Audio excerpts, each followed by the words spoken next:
Hey everybody, it is Gabe and Nat, and we are here today filming our very first video for the vlog. And it's a special one because we're talking about our pregnancy. It's a pregnancy Q&A / pregnancy story of how we got pregnant. So yeah, I'm so happy that you're like our first guest, I guess you can say, for our video. Yay! Yeah. So Corduroy is here in the room, so he wants to be a part of it as well. If you hear some chewing, he's chewing on the bone because he's a happy big brother and he wants to be a part of this. So let's get into the details of our pregnancy and then go into some Q&A questions. All right, where should we start? So let's start at the very first question. Okay, yeah, let's start at the very first question. It's funny because this question actually is like the base and foundation of what we're going to talk about. Can I ask you a question first? Yeah. What is this Q&A all about? So that's a good question. Oh, I like these questions already. So the Q&A is all about just our pregnancy, how we've been feeling so far, and also kind of going into the military life and how having a family in the military can be different from somebody who's non-military or just the different circumstances. So we kind of definitely want to lean it towards those who are military, who are planning, who want to have a baby, and kind of give you our story so you guys can kind of get some inspiration from it, and then, you know, you can try as well in the future and see how it goes for you guys in your circumstance. So that's what this Q&A is all about. So the first question is, how did this happen, with exclamation points? So, how did it happen? How did it happen? We know how it happened, but we're gonna keep it PG for you guys. Okay. So the way it happened, we have been planning since last year. We were both, right? Like we both had baby fever. Yes, we're starting to get into the baby. Yeah, like baby January fever, of 2019. I was like, every baby we saw, I was just like, oh my God, I want to hold it. It was just one of those like, ah. So we didn't know where we were going. So we were living in Georgia. We had our home. We were settled. We were enjoying, our time, and we just knew that it was going to end sometime the next year, which is 2020, or we just didn't kind of know like exactly. He can tell it better because he was the one that was kind of going through the process. So you can go ahead and explain like how we found out when we were coming here. So we found out February of last year, 2019, that we were going to come to Korea. Yeah. And so we spent basically the whole year up to November getting ready for that. Yeah. Because in November I took my leave, or we took our leave before coming to Korea. And so we really wanted to start trying to have a baby, but we knew it wasn't the right time because of all the things that we had going on in our lives as far as packing and trying to sell our house and getting ready mentally for Korea. And so we thought it would be best if we were in our next duty station or our next place of living to start trying. So yeah. I think once we got here, we, even though we knew we were going to only be here for 2 years, we thought it was best to begin. And it was crazy because like I think if we would have been stationed somewhere, because we had our hearts on Texas, that's what like he was asking for, that's what we kind of like wanted. And if we got it, then okay, cool. I probably wouldn't have mind starting and being pregnant and moving to Texas pregnant because it's just a state to state. Right. But when we found out in February that it was going to be Korea, like a maybe, we were like, okay, let's kind of wait and see. And when we found out it was a definite, we were like, okay, yeah, I'm not going to be pregnant, 8 months pregnant, arriving across the world, meeting a new doctor, having to get used to the culture. Like it was just too overwhelming. Right. So we ended up waiting until we got here to pretty much begin trying. So we started February, and we also had in mind, okay, we get pregnant, but we kind of want the baby to be old enough so when we're about to leave, which is December of 2021, when we're going to be leaving Korea, the baby's old enough and not 2 months old or 1 month old. So we had like a cutoff date. Old enough to travel. Yeah, and we had like a cutoff date. We were like, past this month of 2020, we're not going to be trying because I don't want the baby to be newborn. And again, I don't want to be pregnant traveling to wherever we go next, which we don't know yet. So just uncertainty is what we were feeling. So we pretty much started trying February and we conceived in June. In June of 2020. Which is crazy because the waiting period, like if he's testimony of this because he was like looking and watching me and my reactions, and we were both together, and you think it's just gonna happen like quick. But long story short, I got off birth control last May because reading books and trying to be informed, I definitely wanted to make sure that my body was cleaned out and ready and the hormones were regulated and back to normal. So when we would start trying, it was the easier just an easier transition into getting pregnant. So last May we got off of birth control and then kind of just played by ear. And then when we got here, we were like, okay, that's it. Like, we're good. We're close to a year of being off of it. And June we conceived. And let's tell about the story about when we found out, because that was really funny. Go ahead. Okay, so for like the first 2 months, I had like tests already that I had bought. And so I was taking tests and they were coming out negative. And I was like, okay, well, you know what? I'm not going to stress out anymore. I'm not going to think that I'm pregnant and then I'm not and just get my hopes up, and just, it can take up to a year is what I was researching. So I was like, you know what? I'm not going to test anymore. So long story short, it was the day before we were leaving to Busan, South Korea, which is the vacation spot that we went to, that we went in the little like cable cars and all that. It was the day before we were leaving to there. And we had to go to the supermarket on base, get a couple stuff for Corduroy because he was being watched over by the babysitter. We had to buy like a couple stuff, and I was like, my period's 3 days late. That's happened before in the last couple months of us trying. So I was like, it's probably just me late. But I got like one cheap test, and I thought it was a pack of 2, but it was a pack of 1, but it was a total cheapie. And I was like, let me just take one because we're planning on going to the beach. We're planning on doing all these excursions, and I don't want to. My period's probably gonna be here, and I'm just gonna ruin everything. So let me just get it over with, find out if I am or not, and then go from there.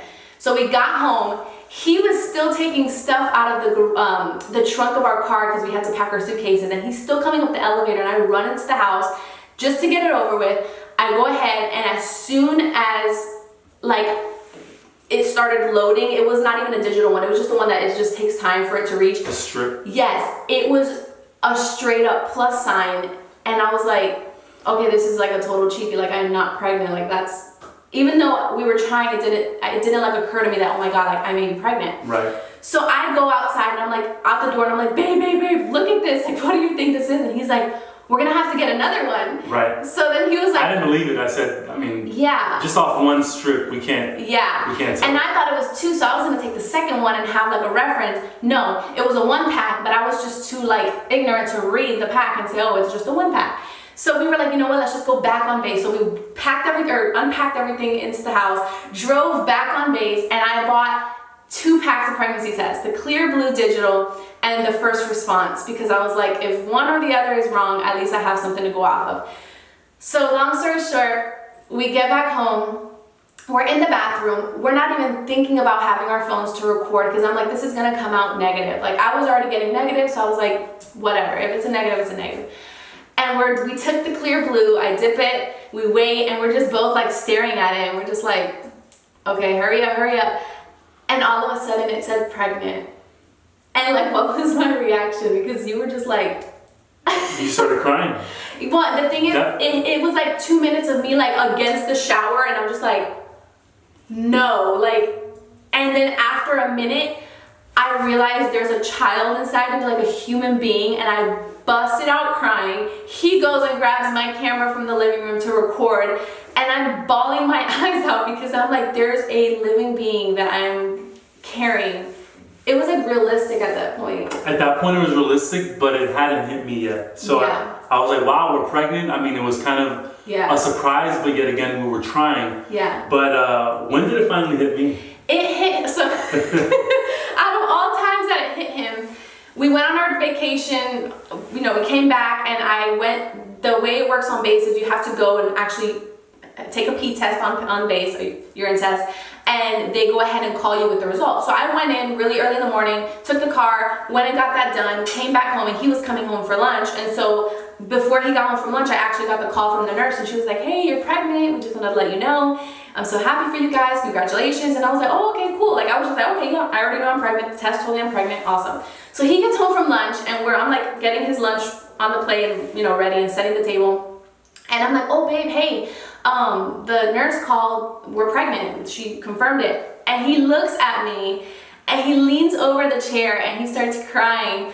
And I was like, you're crying? And what did you feel? I think at that moment, because it was, you know, confirmed not only by a pee test on a stick, but really by a nurse, by a medical center, right? Yeah. You did a pee test in the hospital, right? I just urinated in a cup is the way they do it. Right. And then I just felt like it was more concrete, and it made me realize that, wow, like all this evidence that we are really pregnant. And so I was super Yeah. excited. That's when it really hit me, and I was like, wow, this is it. Like, we're gonna be parents. Yeah, like literally, guys, we have the video. Like, he started the video like when I was in the midst of like crying when we found out, and that video is hilarious because I got so like red, not even like nervous, but just like overwhelmed. Like, I literally had to sit down because I was like sobbing, crying, because I just couldn't believe it. It was just one of those moments where you expect and you expect and you expect, and then you pray to God and you're like, God, like, bless us with a child, because you never know. Like, there's circumstances where people can't get pregnant, and the uncertainty, and to the point where you're researching fertility and like infertility and all these questions. But when we saw pregnant, it was just like, wow, like, God is faithful. Amen. And he blessed us with a baby. Amen. You did it. And then I started crying because I was looking at corduroy, and I was a wreck. Anyway, yeah. So that's the start of how it happened. That's how we got pregnant. So let's go into the next question, okay? Let's go ahead and do first craving. This is by Marcela. I love you, Marcela. She's actually has her baby, so our babies are going to be best friends. I already know it. So Marcela from Georgia. Yeah, Marcela and Jonathan from Georgia. She wants to know your first craving. I'm going to have him answer this because her first craving was macaroni and cheese. Yeah. And she would call me during work or after work and say, hey babe, and I'm starving, right? I want to get home too. I don't want to leave work and drive all the way across space to go to the commissary or the supermarket. It's a drive. But she would call me, knowing that on the way back I would get traffic of people trying to leave work. And so, hey babe, can you give me the macaroni and cheese? But not any macaroni and cheese. She doesn't like the Velveeta shells. She likes the Kraft, the elbow pasta. I did like the Kraft until I started reading the ingredients, and I was like, let's go to the Annie's Organic. So we started buying the same concept, the same type, but it was the Annie's Organic was like white rice pasta, something like that. With white cheddar cheese. So she was craving that for a while, and I couldn't believe it because she hadn't eaten macaroni and cheese in I don't know how long. Yeah. But after that craving kind of subsided. She still has it every once in a while. But then let's be realistic, because we're gonna be talking about like health and stuff, but I'm gonna be real with y'all, because pregnancy is not a joke. It's the most amazing thing, but it changes you. My current craving, and meanwhile, I didn't have macaroni and cheese for like a year and a half because we were doing lower carb in Georgia. I was getting in it, in the zone. No. But she's craving carbs. Yeah. Now she's craving Pizza Hut. And it's ruining me because sometimes she'll buy a whole medium pizza, and then when I finish for lunch, and then the next day. When I finish my dinner, I've been in this new workout routine where I get hungry more often, or I just get more hungry. And so I finish my meal and I'm like, that pizza smells so good, and I don't want to waste the money that we spent buying it. So I end up, eating a slice or two. Or three, or maybe 4 on the weekends. It doesn't matter. The point is that her cravings are making me crave as well, and so it's kind of funny the way the woman body works when they're pregnant or when you're pregnant, and the cravings that you have. But he's really disciplined, so if he cheats, it's like once in a blue moon, like. And then when he cheats, I want to cheat because I'm like, ooh, that sounds good. But I'm really trying. So the first craving macaroni, right now it's Pizza Hut, but I am also craving cucumbers. Cucumbers and cantaloupes. Watermelon. And watermelon, yeah. Oh, God. And then mofongo. For all of you Puerto Ricans, Hispanic people, Latinos, Latinas, mofongo. And it can't be any mofongo. It has to be from Puerto Rico. Yep. Mofongo's like a fried and then mashed plantain. Corduroy, you that's get made it. into like a ball, and then you can fill it up with meats or top it with meats, and it's super good. And it's so good. Can we get some today after here? I know, right? You want to make it? Because we don't have it. No, we don't There's have no Puerto Rican restaurants There's no Puerto Rican here. restaurants in Korea. All right, the next question is, where'd it go? Okay. Wait, where'd it go? Oh, there it is. Titi Naomi wants to know any baby names yet. Titi Naomi, Auntie Shout out to Titi Naomi. Love you, Titi Naomi. All my aunts are amazing. And what was the question again? Any names yet? Any names yet? So we don't know the gender of baby Chacon yet. We're only 14 weeks today. We turned 14 weeks Sunday. So apparently by 20 weeks they can tell the gender. So until then. But we already know if it's a boy, it's Gabriel, like his father, and if it's a girl, Gabriella, like his father, or like her father. That's what he wants. But no, we want to have, no, in all seriousness, we once we find out the gender, I think we'll go more into, we have like names up in the air. We have ideas. Yeah, but like when we find out the gender, I feel like we're going to be able to really like dive into the world of names, because that's going to be with them for the rest of their life. Right, we're going to be more focused. This is too much right now. Yeah, we're thinking about so much, just making sure the baby's healthy, just making sure everything is going well and going smoothly. The name can come. When the time is right. The end of this year, the end of 2020 is going to be interesting for us, because it's going to be name focused for the rest of 2020. So it'll be fun. But I'm so happy like that we're pregnant around this time, because it actually works out, God willing, with everything happening with COVID, for it to be over.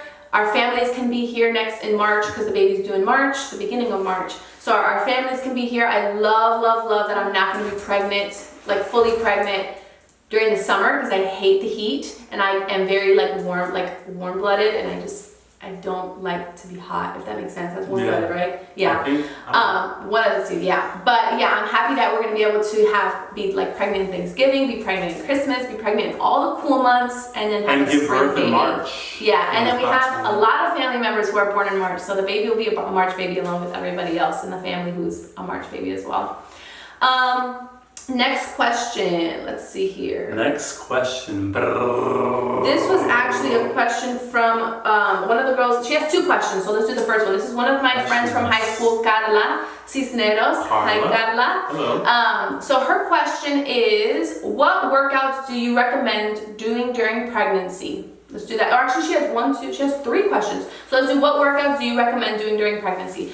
So I posted a couple of workouts, 3 workouts yesterday, and pretty much there's certain workouts that you can do. You want to stay away from a lot of abdominal workouts, especially during your first trimester is what I've read. And just honestly, like, talk to your doctor, talk to whoever you're seeing for your pregnancy needs, because they can tell you. But I'm definitely looking more for like leg workouts, cardio workouts, getting my heart pumping, arm workouts to get ready to carry our big baby, because I was a big baby, he was a big baby. Yeah. Just honestly, anything that you feel comfortable with that's approved, but doesn't overdo it. And I have my book that I have that I'll show you in a minute, and they say if you're not able to talk through your workout, you're going a little bit too hard, and you have to relax and get your breath down to a controllable breath. Drink lots of water while you're working out, but honestly, anything that's cardio, leg workouts, muscle workouts. My sciatic nerve hurts every now and then, so trying to relieve that pain, relieve round ligament pain, which is in your abdomen, which is the growing baby. So yeah, just honestly, Pinterest is what I've been looking at for workouts. I follow a couple of bloggers who are great at workouts as well, so you can definitely Pinterest and YouTube. do that. Yeah, and he helps me too, because he works out, and so if we go to the gym together, he'll kind of incorporate his workout with my workout. So the ropes, those big ropes that you do, like, we can do that. So together, he kind of just helps me to find workouts that are comfortable for me. Yeah, so that's the first one. Second one, what helps you with nausea and vomiting? Thankfully, I only experienced light nausea, and it was like right here. It was the weirdest nausea I've ever felt in my life, and it only happened for like 4 weeks. No vomiting, thankfully. Sparkling water was really helpful, but like I did non-flavored, non-sweetened. A lot of water. The book that I have, it recommends bone broth. If you can find beef bone broth, chicken bone broth, those help, especially if you're vomiting, you need those electrolytes. I'm not going towards Gatorade or any sugary drinks. I would recommend more of the water, sparkling water, bone broth, what is it? Farm, like milk from a pasture-raised cow. Just any little sips of something that are really good for your body is what the book that I'm reading recommends, and I'll show it to you in a minute, because this is the next question that you're asking. But yeah, that's pretty much what would you recommend, babe? Like, just from you researching. As far as diet is concerned? Or nausea, or like vomiting? Yeah, I think even increasing your electrolytes. I think a lot of, especially when you're pregnant, your baby's using a lot of your resources.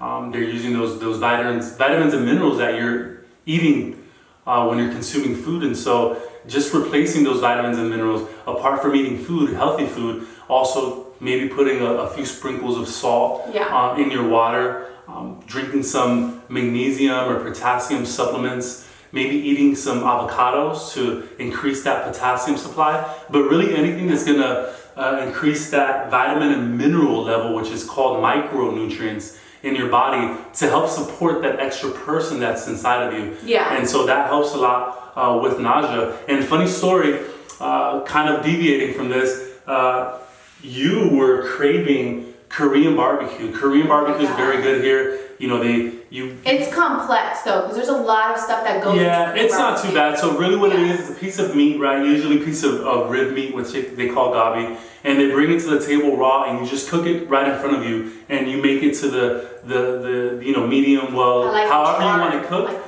You make it right in front of you, you cut it, and then you go and serve yourself white rice, vegetables, noodles, whatever the restaurant you're at has available. Yeah, the lettuce to put the meat in. Right, you can make like the kimchi, like little beef wraps or lettuce onions. wraps. And so for 2 months, she was craving this nonstop. Like, and I actually every craved Friday. I craved it during my 2 week, like when I was pregnant 2 weeks, but I didn't know I was pregnant. Yeah, so she was craving it like nonstop, like at least twice, 3 times a week sometimes.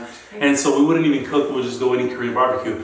Well, lo and behold, when we got back from our little vacation in Busan, she could not stand and still cannot stand the smell, the taste, or me mentioning Korean barbecue sometimes because it just gives her nausea. So it's interesting how her body is reacting to different things in her environment and to things she loved before that she now doesn't, and things she used to not eat, for years on end. Now she's eating like mac and cheese or Pizza Hut, and so it's kind of funny. Not like throwing up. I'm sorry for all those who are like. Right, and she hasn't been throwing up. No, I've just been like when he does stuff that like I don't know, guys. Sometimes she'll have nausea. Well, not sometimes. Most times when I come home from the gym and my shirt is all sweaty, or sometimes I'll come home from work and my shirt is a little sweaty, my uniform, because it's hot and humid outside here in the Korean summers. Bad. And she'll want to like throw up, so I have to change or go take a shower immediately. That's about it though. When usually before she was not like that. So. No, and then like gagging. I think when you're pregnant, your gag reflex is like stronger because I'll think about something and I'll just like I don't want to gag because then I don't want to make anybody throw up. But the gag reflex is so bad. It's like Even thinking about something. I can't. So yeah. So the last question we have is also from Carla. Love your questions, Carla. She said, congratulations, beautiful to start off with. What's your diet like and what prenatals are you taking or recommend? So what's my diet like? With all the cravings, I am caving in and trying to do better. I've always liked eggs, bacon, so good. I've been giving her bone broth as well, so we make like all natural bone broth. Or you can buy it from Sprouts. I can put the brand or the link on the bottom. That's a really good one. What else? Bone broth, really, cheeses, eggs, bacon, meats. Meats are very good. Fish, chicken, seafood that's low in mercury, right? So not a lot of tuna, but things like sardines and salmon and things like that are very good. I think honestly a lot, more red meats than usual, just because they increase the amount of iron in your system.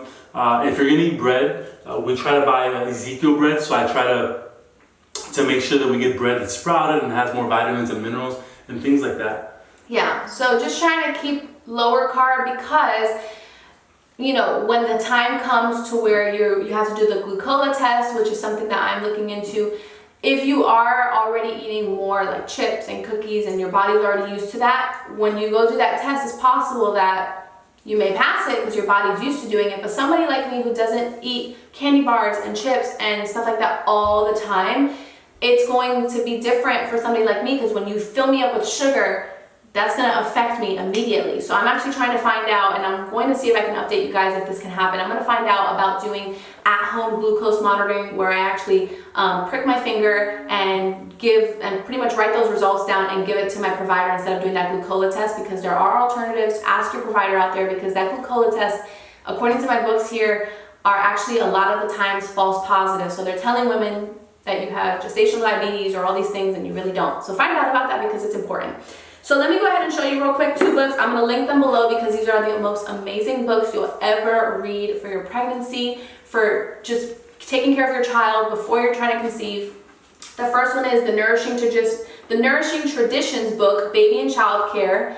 This is by Sally Fallon Morale and Thomas Cohen. This is a great book. I recommend you read it. It has not only tips for pregnancy, but tips after pregnancy, postpartum, recipes. There you go, take a screenshot. Okay. Everything. It kind of was blurry, but we'll kind of put the link below. And then the next one is, this one I love, love, love, love, love. It's Real Food for Pregnancy. Real Food for Pregnancy. That's this one is by Lily Nichols. I listen to her podcast. I listen to her YouTube videos. This is an amazing book. It has meal plans in it. It has everything from what snacks you should avoid, what foods you should implement, what drinks you should implement, what drinks you should avoid. Everything you need in this book. It talks about genetic testing. Like, both of these books talk about everything that the doctors really don't go over with you all the time in detail. This is where you'll get the most valid information with data that supports it.